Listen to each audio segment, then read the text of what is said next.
तो आज मैं अपनी नाकामयाबी के बारे में बात करने वाला हूँ। लोग अपनी कामयाबी के किस्से सुनावा, मैं थानू अपनी नाकामयाबी के किस्से सुनाना आया हूँ, ताकि थम उस नाकामयाबी ते कुछ सीख सका, थानू नॉलेज मिल सका कि थानू कौन सी गलतियाँ ऐसी हैं जो सी नहीं करनी अपनी ज़िंदगी में, अगर ज़िंदगी के अंदर कामयाब होना है तो। ठीक नहीं, हम हमेशा कामयाब लोगों की कहानियाँ सुनते रहा है ना, कि भाई वो बंदे ने इस तरह करके कामयाब हो गया, जो उसका स्ट्रगल था, ये था वो था, जिससे हम यो नहीं सीख पाते कि भाई ऐसी कौन सी गलतियां हैं जो सी मैं करनी नहीं है, क्योंकि हमने कभी किसी नाकामयाब आदमी की तो स्टोरी सुनी ही नहीं। तो अज मैं थानू अपनी नाकामयाबी की स्टोरी सुनाना आया, ताकि थानू एक्सपीरियंस मिल सका, थम वो गलतियां ना दोहरावा जो सी मन्ने करी जो सा अनडिसिप्लिन मन्ने रखा, वो थम ना रखा।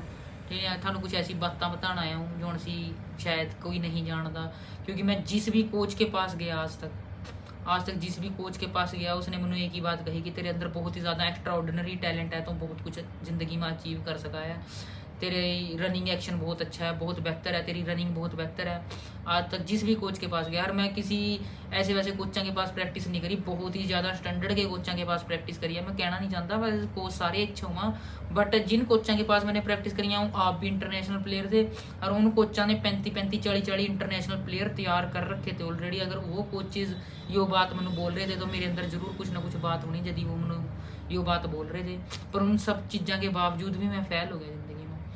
तो जो सा इस जर्नी के अंदर सबसे पहला कारण रहा मेरे नाकामयाब होने का, वो था मेरा डिसिप्लिन में ना होना। हाँ, ग्राउंड के अंदर तो मैं बहुत ज़्यादा डिसिप्लिन के अंदर था, प्रैक्टिस टाइम टू टाइम करे करूँ था, डाइट टाइम टू टाइम ले करूँ था, खुराक टाइम टू टाइम खाई करूँ था, सारी चीज़ ओके रिपोर्ट चल रही थी। बट जिस तरह टाइम बीतता गया मैंने 7-8 साल कहना 6 साल प्रैक्टिस कर देने हो गए, तो ग्राउंड के बाहर मैं बहुत ज़्यादा अनडिसिप्लिन हो गया था। ग्राउंड के बाहर मैं डिसिप्लिन मेंटेन नहीं कर पाया, अपना करियर मेंटेन नहीं कर पाया, अपनी इनकम मेंटेन नहीं कर पाया। सबसे बड़ी बात मैंने मतलब कि इस चीज़ के बारे में सोचना चाहिए था कि मैं एक मिडिल क्लास फैमिली से हूँ, क्यों मैंने अपनी इनकम भी साथ के साथ गेम के साथ जनरेट करनी चाहिए। मैं सिर्फ गेम जोगा रह गया था कि सिर्फ गेम ही करनी, बट मैं बैलेंस नहीं कर पाया एक रियल जिंदगी नू और एक जो मेरे दिमाग के अंदर लाइफ चल रही थी उसनू मैं मेंटेन नहीं कर पाया, क्योंकि मेरी ज़िंदगी का सिर्फ यही गोल था और यही शेड्यूल था। सवेरे जाना ग्राउंड में, अपना प्रैक्टिस करनी, घर आना, खाना खाना, सो जाना, यही रोज़ का शेड्यूल था। जबकि मैं इसके अंदर कुछ और भी ऐड कर सकूँ था, थोड़ी मेहनत करता, थोड़े हथ पैर मारदा, ऑनलाइन बिजनेस वगैरह करता, कुछ मतलब कुछ कोशिश करता तो कुछ ना कुछ हो जाता, मेरी इनकम जनरेट हो जाती है, जिससे मैनू बहुत रनिंग के अंदर मदद होंगी। और मेरे पते बहुत गलतियाँ हुई जो सी कैमरे के अग्गा बताना बहुत मुश्किल है, पर सबसे बड़ा जो सा एक तपस्या करने वाले बंदे का जो सा सबसे बड़ा कारण हुआ टूटने का, वो मतलब कोई ना कोई कुड़ियो हुआ, तो हमारी ज़िंदगी में भी कोई ना कोई आई गई है ना, तो उसकी वजह से बहुत ज़्यादा डिस्टर्बेंस क्रिएट होगी है ना। तो ये चीज़ा थम ना करियो। सबसे पहली चीज़ जो सी है थाने अनडिसिप्लिन नहीं दिखाना, डिसिप्लिन दिखाना है, डिसिप्लिन के अंदर रहना है। कोई ज़्यादा बड़ी खेल नहीं है डिसिप्लिन में रहना, डिसिप्लिन में रहा जा सका, थानू बस अपने आप को समझाना है कि भाई एक वक्त के बाद तो मैं ये सारी चीज़ा मिल ही जाएंगी, बस मैं हर इसी अनडिसिप्लिन की वजह से जो सी सबसे बड़ी चीज़ क्रिएट हुआ बंदे के दिमाग में, वो हुआ सेल्फ डाउट। ठीक है, बंदा अपने ऊपर सेल्फ डाउट करना शुरू करा जब बंदा अनडिसिप्लिन के अंदर होता है। जब तक डिसिप्लिन में ना उन्होंने कोई डाउट नहीं होता अपने पर, जब और अनडिसिप्लिन के अंदर आना शुरू हो गया आप, तो आपको सबसे पहली जो सी चीज़ फील होगा कि वो है सेल्फ डाउट। हर जहाँ था ने अपने ऊपर सेल्फ डाउट करना शुरू कर दिया, तो समझ लो वहाँ से थारी जर्नी खत्म हो। ठीक है, मैनू डाउट होने लग गया था कि जो काम मैं कर रहा मैं उस जो चीज़ जगह बने हूँ भी कि नहीं, जबकि मेरे कोचेज़ मेरी तारीफ़ कर रहे थे, मेरे पेरेंट्स मेरी तारीफ़ कर रहे थे, यहाँ तक कि मेरे दोस्त भी मेरी तारीफ़ कर रहे थे, मैंने मोटिवेट कर रहे थे, और वो कह रहे थे कि भाई अगर तू नहीं कर सकता कोई नहीं कर सकता। उन्होंने भी मेरा टैलेंट दिख रहा था, बट मैं अपना टैलेंट खुद नहीं देख पा रहा था। ठीक है, इतना अंधा हो गया था मैं अनडिसिप्लिन के अंदर कि भाई मैं अपना टैलेंट खुद ही नहीं देख पा रहा था। पर आज अगर मैं पीछा मुड़का अपने आप को देखूँ, तो मैं देखूँ कि आए हाय मैं कितना ग्रेट था यार, कितना ग्रेट मैं बन सकूँगा।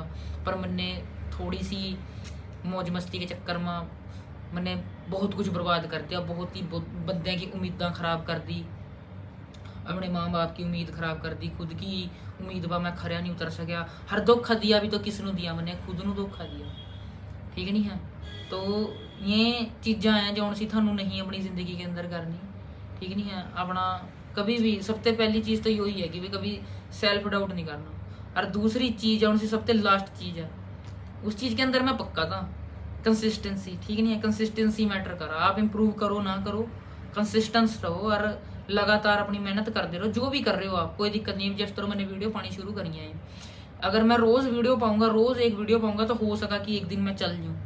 बट अगर मैं वीडियो पाने गई नहीं तो चलूंगा किस तरह? इस तरह ही मेरी प्रैक्टिस है। अगर आप जिंदगी के अंदर कोई भी काम कर रहे हैं, आपने उस चीज़ के ऊपर कंसिस्टेंस रहना और भरोसा रखना अपने ऊपर, कभी सेल्फ डाउट नहीं आने देना, डिसिप्लिन बनाए रखना। ये अगर 3 चीज़ें आप लोगों ने कर ली तो आपको कामयाब होने से कोई नहीं रोक सकता। मेरी नाकामयाबी का सबसे बड़ा कारण यही था, क्योंकि अनडिसिप्लिन से क्रिएट हुआ सेल्फ डाउट। सेल्फ डाउट अगर करांगे तो फिर तो कंसिस्टेंसी अपने आप टूट जा। फिर बंदा कंसिस्टेंसी नहीं मेनटेन कर सकता, बंदे को नींद आने लग जा, सुस्ती ऊर्जा, जुनून खत्म हो जा बंदे का, ठीक है, सब कुछ खत्म हो जा। तो ये 3 चीज़ें आपने मेनटेन रखनी है। सबसे पहला डिसिप्लिन, अपना डिसिप्लिन कभी ना तोड़ो। जो आपने रूल बनाया उन्होंने कभी ब्रेक ना करो, ठीक है। अगर आपने किसी ने कुछ कहा है आपके बड़े ने कि ये चीज़ें नहीं करनी, तो उन चीज़ों से बचो, क्योंकि उसका कोई ना कोई एक्सपीरियंस होना जब भी आपने उस चीज़ से रोक रहा है। मैंने नहीं सुनी अपने सीनियर्स की, उन्होंने मैंने बहुत समझाया कि ये काम ना करा, पर मैंने वो काम करे, इस करके मैं फेल होया। तो अगर आपको ये तीनों चीज़ां स्टैप बाय स्टैप समझ में आएगी, अगर आप समझ जोगे, सब जोगा नहीं है वीडियो किसी किसी जोगा, अगर कोई समझ सका तो ठीक नहीं है। अगर किसी ने वीडियो यहाँ तक देखी है तो इस वीडियो को बार बार रिमाइंड करके देखियो, बार बार रिमाइंड करके देखियो कि इसके अंदर आखिरकार क्या छुपया हुआ है, इसके अंदर क्या इन्फॉर्मेशन है जो थारी जिंदगी को बेहतर बना सका। और बहुत तकड़ी इन्फॉर्मेशन है और बहुत सिंपल बात है, लोग थानू भी पता होना, पर ये चीज़ां समझने की है, महसूस करने की है कि माने अपना डिसिप्लिन नहीं टूटने देना। क्योंकि अगर डिसिप्लिन टूटा तो सेल्फ डाउट आएगा, सेल्फ डाउट आया तो कंसिस्टेंसी टूटेगी, ठीक है, जिसकी वजह से हम डिस्ट्रॉय हो जाएंगे, हमारा करियर डिस्ट्रॉय हो जाएगा। बहुत बहुत नॉर्मल सी बातें, जो बेसिक बातें हैं, एकदम बेसिक बातें। अगर आप लोग ये चीज़ां समझ जाएंगे तो ज़िंदगी के अंदर बहुत ज़्यादा ग्रो कर जाएंगे। आपको कोई नहीं रोक सकता इंसान की। बहुत मतलब कि हम चीज़ां जो सोचा ना कि हमारे दिमाग में चल रही हुआ कि हाँ भाई यो हम कर सका नहीं कर, यो तो ले हुई ना। मैंने दुकान करी थी जिस टाइम, ठीक नहीं है, मैंने सिर्फ कर दी थी, चल अपने आप पड़ी थी, ठीक नहीं है, सारा कुछ ओके रिपोर्ट हो गया था अपने आप। तो अपना महा रख दे यार, तो सारी चीज़ां यूं ही चला, ठीक है। तो अपना इस चीज़ को बना कर रखो। ज़िंदगी के अंदर कामयाब होना है तो इस हिसाब से चलो कि भाई ये 3 चीज़ां माने, इन 3 चीज़ों के ऊपर माने खड़े रहना। ये 3 ऐसे गुरु मंत्र हैं, अगर थाने इन चीज़ों को समझ लिया तो ज़िंदगी के अंदर बहुत ज़्यादा कामयाब हो जाओगे, बहुत ज़्यादा। आप हर वो मुकाम हासिल करोगे जो आपके दिमाग के अंदर चल रहा है, ठीक नहीं है। मेरे दिमाग में ये दुकान चले करा दी किसी टाइम, हमने 1 दिन के अंदर ये दुकान बना ली थी, क्योंकि मैं हर खड़िया रहा, कंसिस्टेंसी से लगे हुआ हूँ, इस करके दुकान के अंदर काम हो रहा है, अग्गा बढ़ रहा है, क्योंकि मैं कंसिस्टेंस हूँ, दुकान पर रोज आ रहा हूँ। कैसे ही हालात हूँ, मैं कितना ज़्यादा डिप्रेशन फेस कर चुका हूँ बीते टाइम में, मैं थानू बता नहीं सकता। मंजे वादे उठने तक की हिम्मत नहीं थी, बट फिर भी मैं दुकान के अंदर आया, सवेरी दुकान खोली, झाड़ू पोछा करा। दिल के अंदर कितना ही दर्द था, कितना ही मैं रो रहा हूँ, कुछ हो रहा हो, हालात बुरे थे, बट मैं फिर भी दुकान के ऊपर आया। मैंने इन्वेस्टमेंट करी, डरया नहीं, रिस्क लिया। हर रिस्क लेने से कभी नहीं डरना, बड़े रिस्क लेने हैं। कभी जिंदगी में सोचना ही नहीं रिस्क लेने से पहला कि कुछ बनेगा नहीं बनेगा, बस अपना 100% झोंक दो उसके अंदर। चाहे वो पैसे के मामले में हो, आपकी टाइम के मामले में हो, आपके रिश्ते के मामले में हो, जो भी हुक्ति देनी पड़ा अपने सपने को पूरा करने जोगा, वो हुक्ति दे दो अगर ज़िंदगी में कुछ बनना है तो। और इधर उधर से डिस्ट्रैक्शन से बचो, और वो जब भी बचा जाएगा जब आप डिसिप्लिन के अंदर होंगे। तो मेरी बात अच्छी लगी हो तो ज़्यादा से ज़्यादा शेयर कर दियो, और वीडियो ने दोबारा जरूर देखियो, बार बार देखो जब तक थानू समझ में ना जाए। वीडियो ऐसी वीडियो है जो थारी जिंदगी बदल सको।